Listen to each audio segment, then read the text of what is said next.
साथ साथ गायत्री मंत्र का 24 मंत्रों का रोजाना उच्चारण करवाया गया, वो केवल मात्र 6 महीने में ठीक हो गए।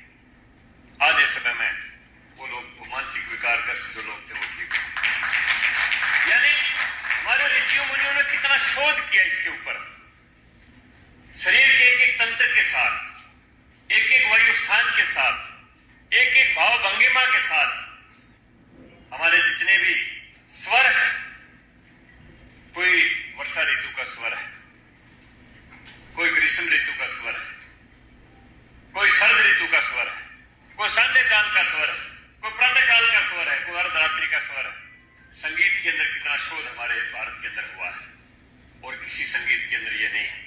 लेकिन ये विडंबना रही, हमारे देश के अंदर जो कालखंड आया है गुलामी का, एकदम से मदरसा शिक्षा के बाद हम मिशनरी शिक्षा के अंदर चले गए। और उस मिशनरी शिक्षा का ये रहा, क्योंकि हिंदी से जैसे कुलकर्णी जी ने कहा कि राज की भाषा नहीं रही लंबे समय तक, इसलिए देश के लोगों के हृदय में वो स्थान नहीं बना पाए।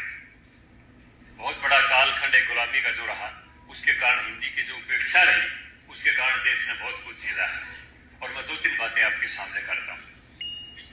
हिंदी के अभाव में हमारा गणित समाप्त हो गया। जब मैंने 4वीं कक्षा पास की, मुझे 20 तक के कटमा पहाड़े याद थे। आज किसी MBA BBA बच्चे से पूछें, MCOM BCOM बच्चे से पूछें कि 19 सिनेमा कितने होते हैं,